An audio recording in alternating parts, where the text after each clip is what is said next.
Welcome to the High School Preview Show presented by Gold Athletics. I'm your host, John Serenitas. And as always, I'm joined by my partner, Tyler Amaral. Tonight, we have the GOAT back. Adam Kirchen is back where he belongs, baby, on this show. Adam, how you doing, my friend? That's good to be here. I love my job with the Cape Cod Times, but I do love doing this show. So let's get to it. Tyler, how are you doing this evening? I'm good. It's a bittersweet week. This time next week we'll be breaking down some playoff matchups, but I can't believe the regular season's already coming to a close here. Yeah, it's crazy. It does. We say it all the time, and I feel like we say it on every show that we do, but it does go by so fast. It's crazy. Flies by. I mean, even though this is technically a longer season with the bye and the earlier start time, it still flew by. So it is crazy. I do want to remind you, though, before we get started, that Gold Athletics is your one-stop shop for fundraising.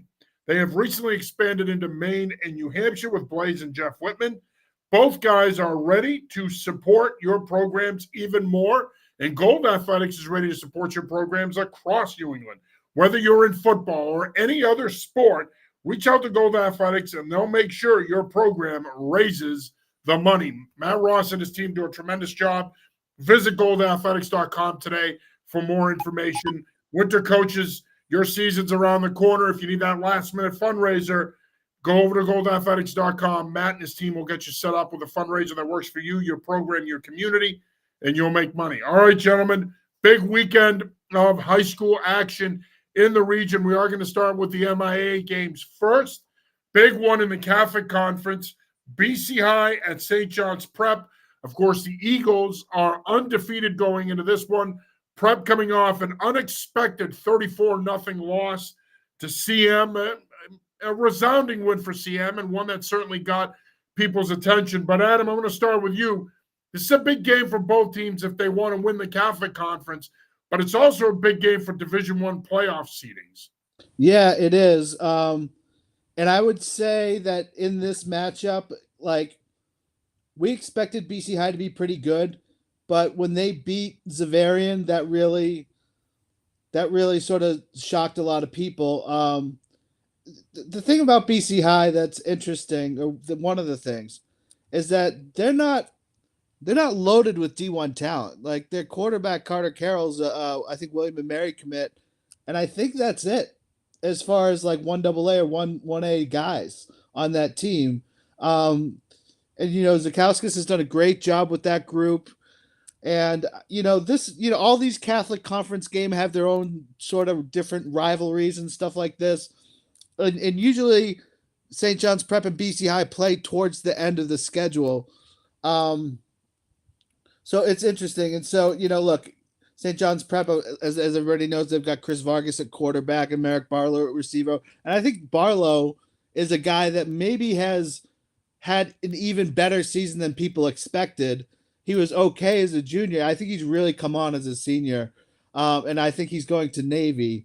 So I think it's going to be a really interesting game. I think maybe St. John's Prep a slight favorite, but I think this is a if not a toss-up game, it's very close to it, and I'm excited to see what happens. So I was at that game against CM last week, and it was like very competitive throughout the first half. It was 7-0 until the last play of the half. Makai Dodd scored a second touchdown, and then it was 14-0 at half. Still a really tight game, competitive game, and then St. John's Prep threw a pick six, and then it kind of spiraled from there. But so it wasn't a completely one-sided game. Like Prep did play well in the first half, specifically on defense.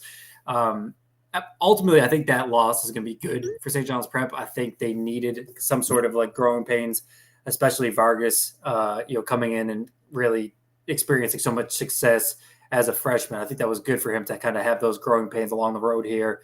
And I think, honestly, that loss is only going to make them better in November. So it's tough for me to bet against St. Pierre. Like I never thought, definitely didn't expect to see a St. Pierre coach team lose by 34 last week. But I think he'll have them ready. I think they'll rebound nicely here. And I like St. John's Prep. Should be a tight game. Something like 27-20 is what I'm thinking. But I like St. John's Prep here. And just like I want to give a quick shout out to that Catholic Memorial team, especially on the defense. Makai Dodd was awesome on offense, but that defense was ridiculous, especially the secondary. Like they held Merrick Barlow to 1 catch for 2 yards in the game, and he's been dominating teams throughout the years. So that Catholic Memorial secondary is for real. But sticking with this game, I like St. John's Prep to bounce back.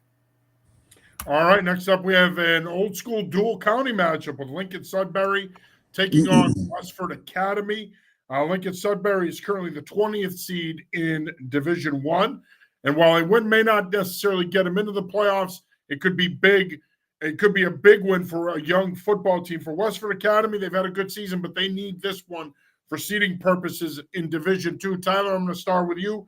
Interesting matchup here between two programs that are traditional rivals. Lincoln Sudbury, they're going to get there. Coach McKay's going to get that program going. But if you're Westford Academy, this is a tricky spot here. LS always has good athletes.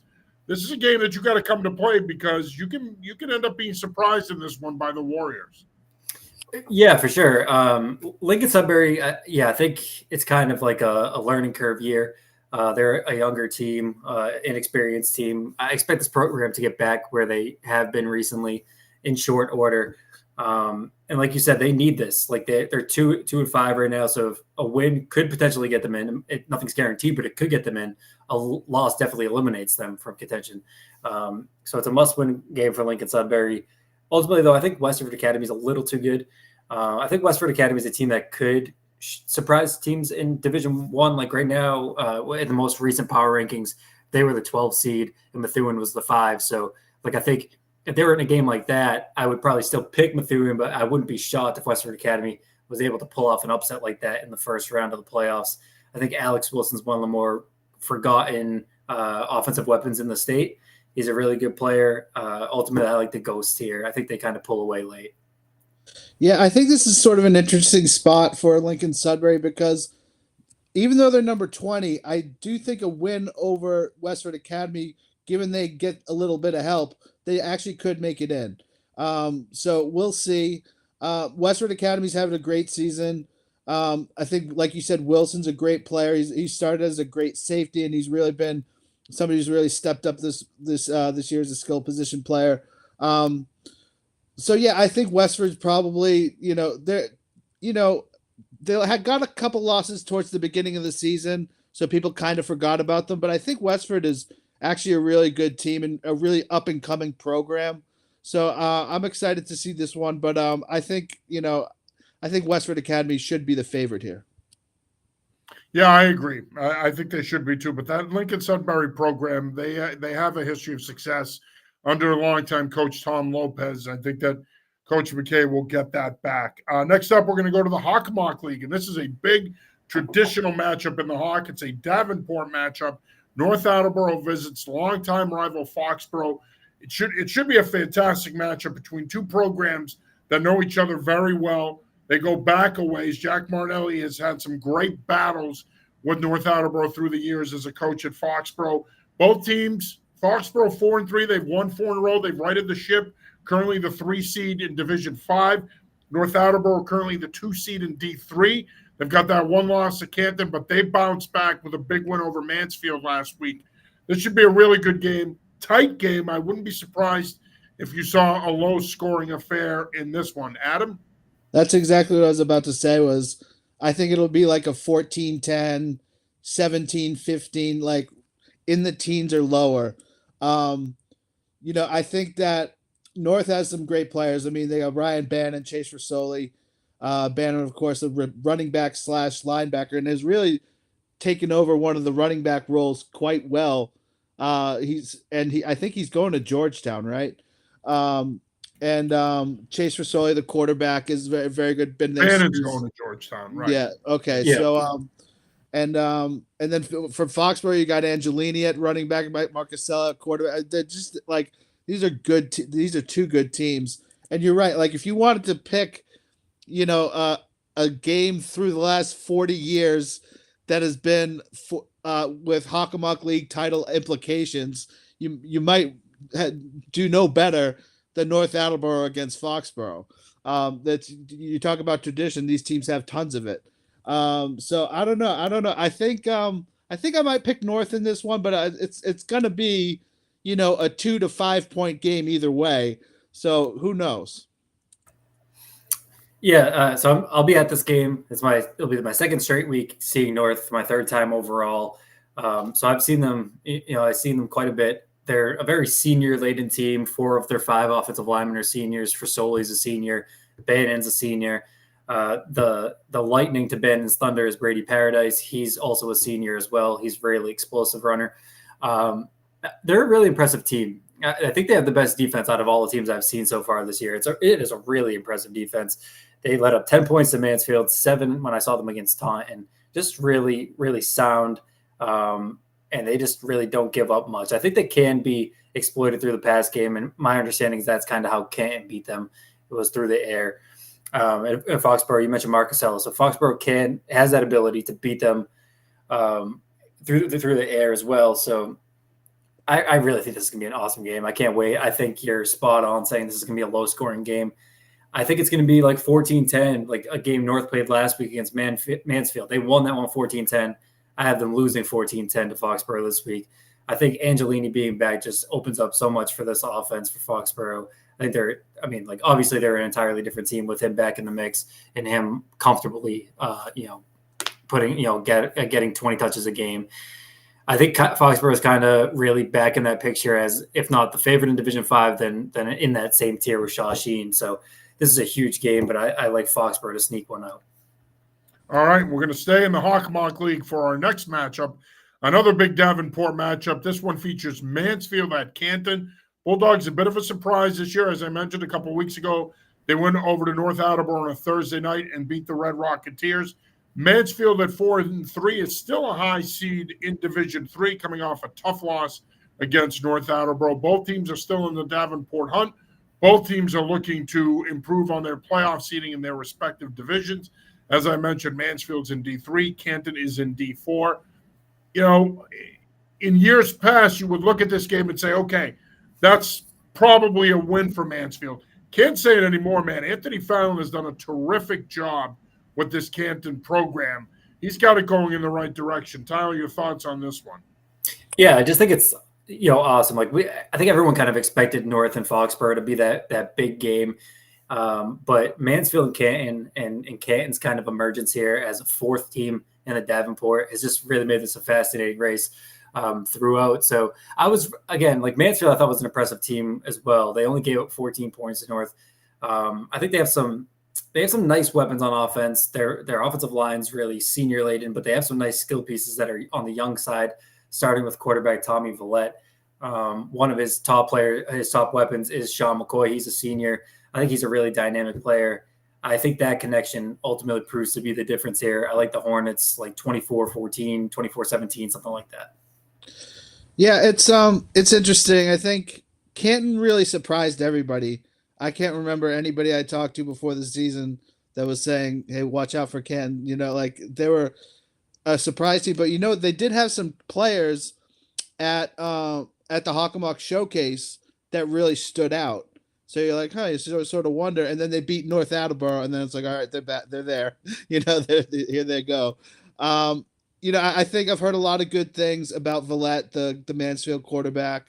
And I think that Mansfield coming off that North loss, again, sometimes you talk about losses being good things for teams. That might have helped Mansfield a little bit. And so I like Mansfield in this one, but again, I can't look aside on Canton. They've done a great job to get to this point, and they're going to be a team to watch in their division this year. D4. All right. Next up, we have a big Catholic school matchup here. St. Mary's visiting Bishop Fee, and the Spartans come into this one 7-0. The Shamrocks are 6-1. Fee currently is the 4th seed in Division 2. Look, these two teams have played some good ones the last couple of years, and as we've seen with Fee, they've had some battles with St. Mary's. They've had some battles with Bishop Fenwick. This should be a really good game. Coach Driscoll's got the Spartans playing at a high level. We know with Fee every year, they're going to be in the mix no matter what division they're in. They always have talent, always have good skill, always have some good physical linemen. Brian Pinnabell does a great job there. this should be a really, really good game. And in many ways, I think this game's going to tell us a lot about both of these teams, win or lose. Yeah, I agree. I think I remember like I always take it back to 7-on-7, don't I? But But it's a good barometer early. Yeah, well, St. Mary's was really good at it this year, and one of the guys they had who was a really good player was Tyler Guy, sort of just a wide receiver skill kid, and he's had a tremendous year. And then with Fian, you got Owen Mortis back at quarterback. He's going to be a junior. I remember seeing him when he was a sophomore, just how how good he was at making decisions. That's one of the things you look for as a young kid. You can always tell with their arm strength and stuff like that, but how do they make decisions? Like, are they able to do that with a rush in their face? And he's always been able to do that really well. So I think he's another guy you have to watch going into next year. But I would lean Bishop Fian, but I think this is another close game, maybe in the 20s, like 21-20, something like that. I think St. Mary's is kind of a forgotten team in Division 6. Like, we talk a lot about Fairhaven and Hudson and Stoneham, and I think like all three of those teams are clearly top 25 teams in the state, regardless of this division. But there are some teams here in D6 that really are going to make for some fun first round and quarterfinal, maybe semifinal matchups as well. I think the St. Mary's team is very good. They have some young pieces as well. You mentioned Tyler Guy. They have Rowan Merriman, Maxwell Parent. They have some nice pieces there. Ultimately, though, I think just it's a D6 school against a D2 school. Sometimes that doesn't matter. And this one, I think it does, though. Fian's going to be too big in the trenches, I think, for St. Mary's in this one. You kind of saw that against a good Fenwick team, right, where Fian was able to handle them pretty easily. I think it'll be closer than that Fenwick game, but ultimately, I like the Shamrocks here. All right, next up, we go to the Bay State League. We got a big matchup with the Milton Wildcats visiting Natick.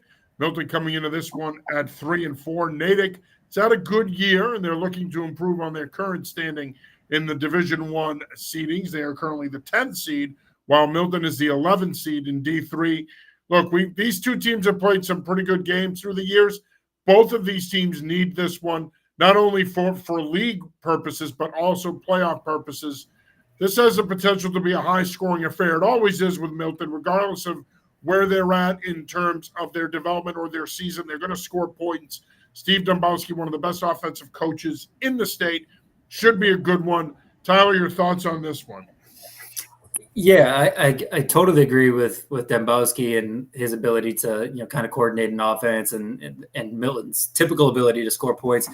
I've seen them a couple of times this year. Their running game has struggled, though, and they really need quarterback Patrick Collins to do it all for them offensively. They have some nice pieces on offense. Ronan Salmon's an excellent receiver. Harrison Hinkle is a very good player as well. But until they get that run game going, I think they're going to kind of struggle against these bigger schools, these good programs here. I've seen them in 2 losses to Weymouth and Walpole, 2 good teams as well. I think Natick, this defense is really playing well. They're one of like a handful of teams here in the Bay State that are just playing great defense this season. So I think Natick's a better team here. I think this will be a kind of a nice springboard victory for Natick heading into the postseason. Yeah, I think the reason to me why some of these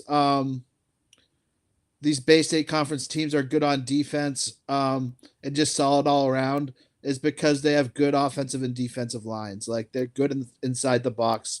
Like, and Natick has been that all year, and that's what that's just been their whole MO.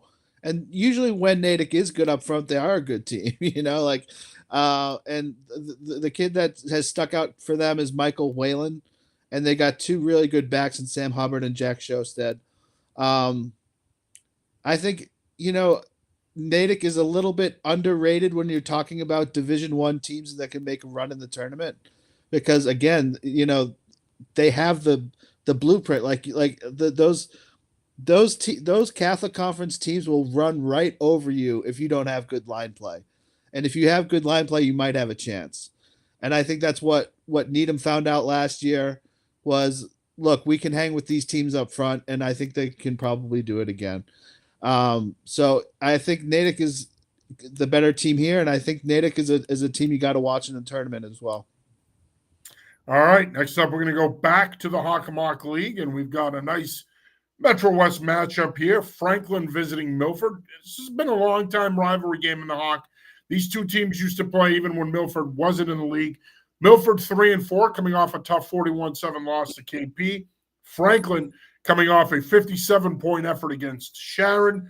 This is a big game for Milford because while 3 wins gets you in, there's no guarantee where you're going to end up. You could end up playing a top 3 seed. If they lose this one, they could end up dropping enough that they're a 15 or a 16 seed. For Franklin, again, they need this one for seeding purposes. Right now, I believe they're the 9th seed in Division I. So they need to move up as well so that they can draw a better first-round matchup. On paper, Franklin's a better team, but one thing about Milford is you got Jack Buckley, you got Andrew Rivera. Those 2 guys are linchpins in that offense. This should be a pretty good game. Franklin's looked good this year, coming into this one at 6-1, but this Milford team is no slouch. Yeah, again, with Franklin, I was sort of lukewarm on them at the beginning of the year because they didn't have a great 2023, but they've been really good. And even that Central Catholic game that they lost, they were coming back. They were sort of on their way back when that game ended. And, I think they were down 21-0 or 14-0 or something like that. And they just sort of made their way back into that game. And ever since, they've been mostly crushing teams, so I've been impressed with Todd Kiley and what he's been able to do with Franklin. It's a good program.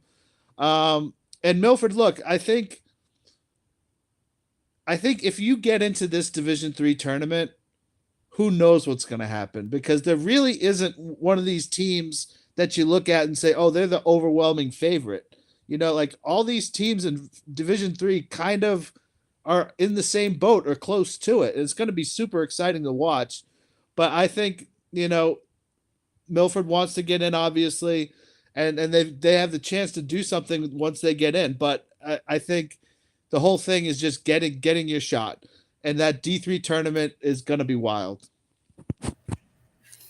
Adam, you mentioned that Franklin lost to Central Catholic, which I think has kind of proved to be a good loss. Like, I think both teams are better than what I expected coming in. They're both have some younger pieces. Central Catholic, of course, had a coaching change last year. Franklin had the coaching change this year. So I think people were didn't really know what to expect from either of those programs, but they're both turned into really good, like top 15 teams in the state. Franklin, it's like, my mistake for kind of doubting Todd Kiley. I thought they'd be a little down this year, but he's a great coach, and they're a good team. And I wouldn't be surprised if they win a game, potentially 2 games in the Division I playoffs.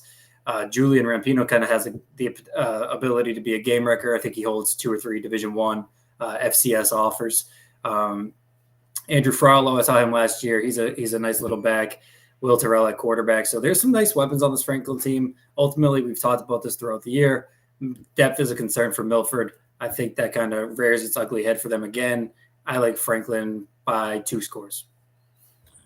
All right, you are watching the High School Preview Show presented by Gold Athletics. I'm your host, John Serenitas. As always, I'm joined by my partners, Tyler Amaral and Adam Kirkchin. Do want to remind you that Gold Athletics is your one-stop shop for fundraising. Recently expanded into Maine and New Hampshire with Blaze and Jeff Whitman. They are ready to support even more programs across New England. Whether you're in football or any other sport, reach out to Gold Athletics, and they'll make sure your program raises the money. Every time I say that, I'm channeling my inner Cuba Gooding Jr. Show me the money. All right, next up, we're going to go to the Patriot League. The Hingham Harbormen visit the Duxbury Dragons in a traditional Patriot League rivalry matchup here. Hingham, of course, only has 2 losses. They've lost to Marshfield and Hanover, both good programs. But they do hold wins over Silver Lake, Plymouth North, and others. The Harbormen are currently the 6th seed in D3, while Duxbury is the top team in D4. Their only loss is to Franklin, and that was a really competitive game at Franklin a few weeks ago. Should be a pretty good matchup. This Duxbury team is doing what they do. They're flying under the radar, but they're still going to be among the favorites in D4. Yeah, they are. until somebody beats Duxbury in a conference game, like I know they lost to Scituate in Scituate's on the other side of the Patriot anyway, but Scituate beat them in the state finals a couple of years ago. But how long has it been since Duxbury's lost an actual conference game? I Like don't in the know. regular season? It's been a forever. long time. Long time. Yeah, and I don't think that's going to change here. Maybe on Thanksgiving against Marshfield, but I don't see it happening here. This team's still too good. They're too well coached. They're too sound and disciplined on defense. Jack Reese has really emerged for them this year. It seems like every year they kind of have that one guy that really emerges into like a two-way stud, and I think Jack Reese is that guy this year. We know about Trevor Jones. Ultimately, yeah, I mean Duxbury is Duxbury. They're going to be in the mix. You can kind of expect them to be a semifinalist, if not a finalist in Division IV. I think they handle business in this one as well. Yeah, Duxbury is just – there's not many programs like Duxbury because even the really good ones go down for a year, 2 years, 3 years, and then come back up. When there's – like if you're a public school, like that's not even that big a school. Like Duxbury is not – it's not Springfield Central. It's not thousands of kids. It's so for them to be able to do it year in and year out is pretty impressive. They're doing it again, and you always wonder, like, is this the year? No, not really. And so Trevor Jones, obviously a great player. And again, you're right, Tyler. They do like have one or two guys that always emerge as seniors that you didn't really know about. So they're fun to watch. Look, Hingham's a good team. I think Hingham's in Division III as well, right? Division III. Yes. And yeah, so yeah, I think, look, Hingham's usually the team in that league that gives them the most trouble, but I think Duxbury sort of takes this one by a score or two. All right, next up, we got a big MVC tilt when Andover visits Billerica.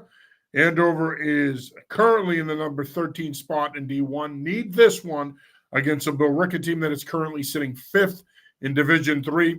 Billerica's 4-3, but it's been a roller coaster ride for Dwayne Sigsbury's team. Of course, a few weeks ago, they hung 83 on Haverhill, but then they get shut out by Methuen 25-0. So they've been a little all over the place. Obviously, Stephen Gentile, one of the best signal callers in the state, one of the best dual threat players in the state, quarterbacks that Indians offense. But Don Pop on the Warriors can score points. Should be a pretty good matchup here between two programs that are very familiar with each other in the MVC. Yeah, I think that this is kind of tough to call because both teams have been sort of up and down this year. Don Papa at Andover's had a great year at quarterback for them. Billerica, good up front. Gentili's back. So I'm not sure, but I do think that Billerica,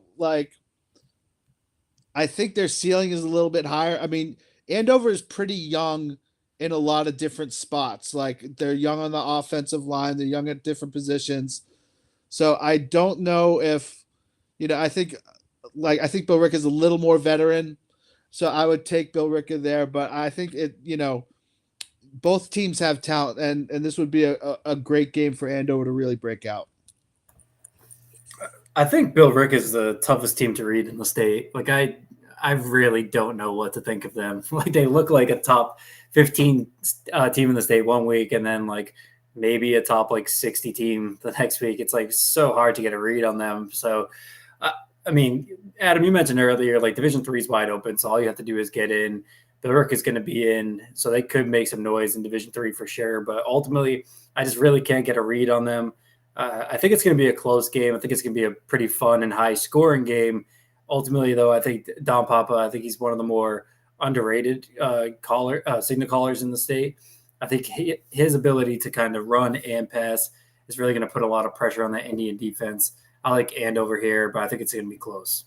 And don't forget, we still got to we've given Dom the nickname. Dom, I like it when you call me Big Papa. So there we go. All right. Next up, we have 1-6 Shrewsbury making the trek down to Bridgewater Raynham to take on Ian Bain's Trojans. The Trojans have won 4 in a row and are a team to keep an eye on in D2. Look, Bridgewater Raynham, a ton of tradition. Dan Buron there, playoffs every year, state title contender every year.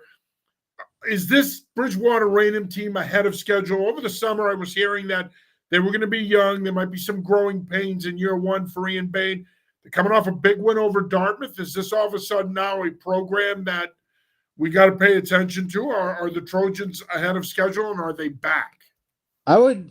It'll be a little bit before they're truly back, I think, because they'd be, having a ton of postseason success and that sort of thing. But I do think that they are. I'll say I didn't expect them to beat Dartmouth. That was a good win. Like them beating Dartmouth was good. So I like their quarterback Jack Lambert. I think BR has a lot of tradition, as you said, but they're very different. They run a different offense under Bain than the kind they ran under Dan Buron. It was really that was all I formation, 2 backs, 3 backs. Yeah. And they wanted to grind you down. Yeah. And that's not what Bain does. Bain's more of a spread offense, passing, all that type of thing. But he will run the ball if he's got like an awesome back. Like when he had what was the kid's name a couple years ago? The kid who was in the year they played Springfield Central. I'm also blanking on this. I don't know why. But anyway, BR. Look, I think it's a good big school. Like there's a lot of athletes in that school. I think once he gets it going there, they're really gonna be tough to stop. This year, I think they're more of a spoiler than what they'll be maybe 2-3 years down the line. But I'm excited for Ian, and I think he does a great job wherever he goes. Yeah, Ian's a great coach. I also didn't expect him to beat Dartmouth, but I think they really are kind of heading in the right direction. I think they're going to be one of those teams in D2 that none of these higher seeds are really going to want to play. They're going to be coming in hot. Shrewsbury's played a tough schedule, but one win is one win. I think BR is going to be able to get it done here pretty convincingly and give themselves some momentum heading into the playoffs. All right, next up we have Rockland at Sandwich. Rockland may be winless, but they have a ton of points just because they've played a really strong schedule. Sandwich is 6-1 and currently the 6th seed in D6. Tyler, you and I have talked about this. D6 uber competitive. There's 5 or 6 teams that could potentially come out of D6 and play at Gillette. Sandwich could be one of those teams, a sneaky sleeper in one of the more talented divisions in the state. Yeah, I mean, Adam, you were on Sandwich early, so I got to give you credit there. Like, I think you saw them beat Plymouth North earlier in the year. Yeah, yep. And you texted me right after that, keep an eye on Sandwich this year. And D6 is going to be fun, especially if you running attacks. You have Hudson and DY that are going to throw it, but Fairhaven, Stoneham, Sandwich, these are triple option or double wing attacks. So a lot of running the football in that division. But Sandwich is 1 point away from winning that division outright, that conference outright, which is super impressive. Difficult division. They went on the road, lost to Abington by 1, and then they've beaten Norwell and East Bridgewater the last couple of weeks. So really impressive wins. I talk about it every time I bring up Sandwich. Bob Lomp, all he does is win. Did that at Apponequet for 15 years. Went to Wareham, had 2 winning seasons, which are their only winning seasons the last 15 years. And now he's winning at Sandwich as well. So we talk about this as well. Double wing offense, tough to prepare for, tough to stop. Rockland has played a good schedule, and I think it's going to be I don't think it's going to be a long rebuild here. I think Nick LaCour is going to have this team heading in the right direction very soon. But I think they're going to have an unfortunate end here in a winless regular season. I think Sandwich is just too good. Yeah, I agree that Rockland will rebound. It's a great football town. And then with Sandwich, like you were saying, Tyler, if you're a coach and you're just starting out at a smaller school in Massachusetts, it doesn't hurt to start with the double wing. It's a good offense. It really, especially if you're a smaller school, you can compete with bigger teams if you're in this offense. Again, then Tucker Carline at running back, Adam Ferrer at quarterback. Sandwich has just, like you said, they have just looked good all year. And, if they had, like you said, if they had won that Abington game, look, you're looking at an undefeated team, maybe the top seed. So I think Sandwich is really a team to watch, and it's going to be fun. I think right, in this game, Sandwich will be a little too much, but again, Rockland will be there eventually. All right, next up we have a big D7 D8 matchup when Cohasset visits Randolph. Randolph is currently the top seed in D8, while Cohasset is a 7 seed in Division 7. Yeah, I would say the people at smaller schools that I talked to at the beginning of the year were like very, very impressed with what Randolph brought back. And I think like when you're looking at Cohasset with Wildfire at quarterback and their guys, look, Cohasset always has good team speed and they're sort of like long and lean type players, like they're tough. But Randolph, I think, is, if I had to pick now, and I'm not picking now, but I'm saying if I had to pick now, I would go with Randolph in Division 8. They're tough. They're a tough team to beat. They've played a tough schedule, and I think it'll be. I don't think it's going to be any one team running away with it, but Randolph is just one of those teams that everybody's been talking about all season. So the most impressive thing with Randolph is that they lost I think they lost the best back in Division 8, and they lost them pretty early. The first quarter of that Mashpee game, Nathaniel Gomes went down with a season-ending injury. They lost that game close to a very good Mashpee team.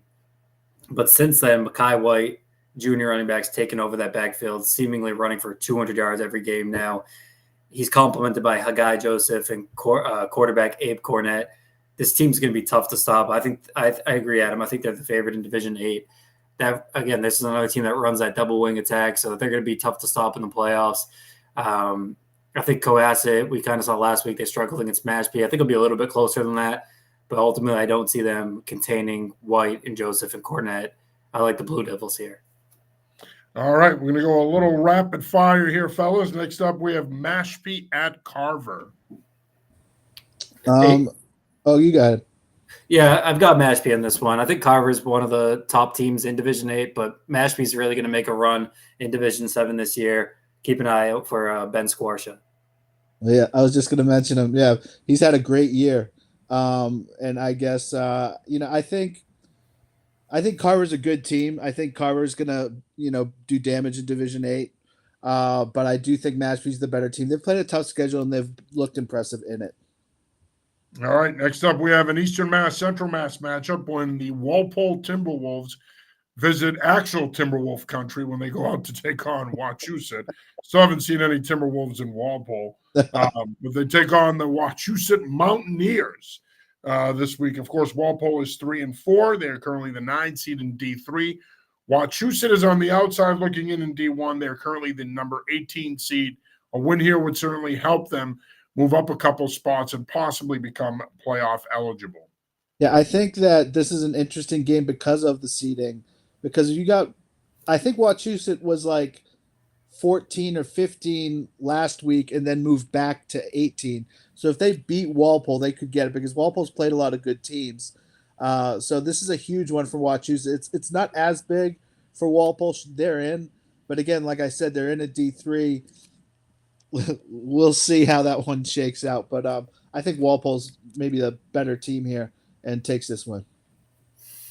I saw Walpole a couple weeks ago when they beat Milton on the road. I think Noah McKenzie, he was kind of off passing that game, but he really showed his dual threat ability in that one as well. Both of these teams have played really difficult schedules. I think ultimately, though, Walpole gets it done. I think McKenzie makes it play late. All right, next up, we return to the Bay State League with Weymouth visiting Wellesley in an intriguing D1, D2 matchup. Weymouth is coming off a tough loss to Needham. They're currently the 11th seed in D1 at 6-1. Wellesley is currently the 7th seed in D2. This it kind of feels like everybody in the Bay State Conference eats each other except for Needham. Like Needham's here, and then everybody else beats each other. Like it's tough to call, but I will stick with Weymouth here. I think they run the ball really well. I think Wellesley runs it too. And Wellesley's got a good quarterback in Lucas Prock. who's going to be quite the player. So I don't know. I think Weymouth runs the ball a little bit better and gets the win here. Yeah, this is going to be a fun game. I think it's going to be another one of these low-scoring games. Weymouth has a very good defense. They run the ball well. This is the hardest game for me to pick this week. I lean Weymouth something like 17-14. All right, next up we have the game of the year in the ISL Large, when Tabor Academy visits BB&N. This might be the game of the year in the NEPSAC. I mean, this is bowl game caliber matchup here between the two best teams this season in the ISL Large. We've been building up to this game, Adam. There's been a lot of anticipation. I think going into the season, a lot of people felt in the ISL that this was going to be the game of the year. It's going to be that. It's going to be Friday afternoon at 5 p.m. Our Kevin Stone is going to be there for that one. So, it's an important game when big game Kevin Stone is there. Just some, I'm going to start with you, Adam. Some thoughts on this one. Lots of talent on the field between these two teams. Yeah, Tabor's really good. Both these teams are really good. When I saw Tabor last week, I was like, man, like they've got guys. The difference between this year's Tabor's team and last year's Tabor's team is last year's Tabor team did not have the guys in the front seven that this year's Tabor team has. They have really good guys on the defensive line, and it's going to be. I think Bo. Look, I'm not going to doubt Bo McCormick, but he's going to have a harder time running against this defense. But I do think he will get his because he's Bo, and that's what he does, and he does every game. But I think the both quarterbacks are really good in this game. You got Peter Bork for Tabor and Damon Taylor for BB&N. Both guys are very accurate. They have strong arms and they have weapons. So, it's going to be fun to watch. This is as good of an ISL game as I can remember in terms of just two real high-level teams going at it. So I'm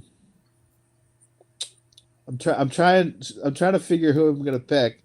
I might pick BB&N, but I don't feel strongly about it. I think it's either game goes this could go either way. So, but it's going to be a great game. If you can make it out for this game, go see it. Yeah, I mean, this is going to be a great game. I think it's kind of one of those rare games where both teams are good defensively, but the score is still going to end up in the 30s. Maybe a team gets into the 40s. I think there's going to be a lot of scoring in this game. Ultimately, this is one of those games where you can just kind of know going in that Bo McCormick's going to end up with something like 40 carries. I think I lean BB&N here, but it should be a hell of a game. All right, next up we have one of the best rivalry games in NEPSAC football. Choate visiting Avon Old Farms. I think these are two great teams right now. I feel like both teams are really good up front. And the Karan Craig kid at running back for Avon Old Farms is already getting some big time offers. I think he's only a sophomore. I think he's a 27. Yeah. Look, a good game here. Choate has won so many of these good big games over the years that it's hard to pick against him. So I'm going to go Choate here. Yeah, I think Choate kind of has a little bit of a better resume right now too. So I lean Choate, but I think this is like an ultimate toss-up.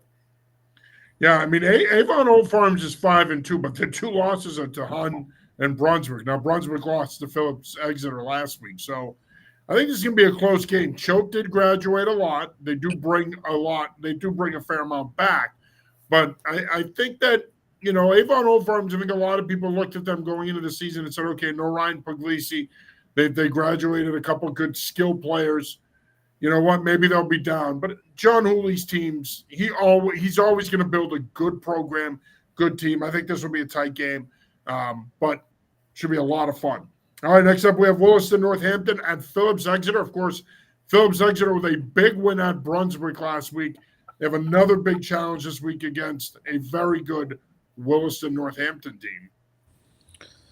I thought I was very surprised that Phillips Exeter beat Brunswick. I thought Brunswick was going to win that game. So did I. Yeah. My God, Thanos Vulgaris did a great job coaching there. Yeah, he did. And then Jamison Dion over at Williston Northampton was a great player at Amherst, and is doing well at Williston Northampton. I think I'm not sure what his college situation is like, but he's a really good player. I might lean Phillips just based on them, beating Brunswick so well in that game. So I might go Exeter here. Yeah, I mean, Dion was putting up outrageous numbers last year for Amherst. It was like true video game numbers. So he is a fun player to watch. But yeah, I think that Phillips win over Brunswick was really eye opening for all of New England. So I think they keep the momentum going here. All right, next up we go down to Connecticut. We have a big matchup, and our Craig Boland's going to be there for this one. St. Joe's at Greenwich. Both of these teams coming in at 5-1. Greenwich's only loss was to Wilton last week, but quarterback MJ D'Angelo is one of the top signal callers in the state. The Cardinals do own wins over West Haven and Bishop Hendricken. The Cadets, their only loss is to Darien, which it was a close game last week, but this should be a really fun matchup between two powerhouse programs in Connecticut. Yeah, these are two of the better teams in Connecticut this year. Really, almost every year, those teams are always pretty good. I like D'Angelo as a quarterback. I think he's a good passer, and I think both these teams throw it pretty well. But I might go with Greenwich here slightly. 27-24. I think I like Greenwich too. It's going to be close. I think it is going to be kind of a one-score game, maybe a 10-point game. I think Greenwich wins, though. I think Greenwich is kind of in that top tier of teams with a team like Darien, with a team like Windsor in Connecticut. All right, next up we go to Maine for a big matchup in Portland. Portland at South Portland, rather. Yeah, I mean, I think if you beat Thornton Academy in Maine, then you're pretty darn good. And so I think this is a pretty good rivalry game going on here. But I like Portland and Lewis Thurston, their quarterback. They beat Thornton Academy earlier this season, and I think that is enough to sort of favor them here. Yeah, I think that's enough to probably that's enough for them to be the favorite in every matchup moving forward in Maine. Again, if you beat a team like Thornton Academy, who has been kind of the class of the state for quite a while now, I think that's really an eye-opening win, and I think that's got everyone in Maine's attention. I think Portland kind of keeps that momentum going as they inch closer to the playoffs. All righty. Next up, we go to the Granite State. We have Pinkerton Academy at Alvarenga. It takes a lot for me to pick against Pinkerton because they're probably the New Hampshire team that I've seen the most over the years because they had that long-standing rivalry with Brockton, which was a great rivalry. I wish they had it going again. But I think, Pinkerton's pretty good. They've been a strong team all year.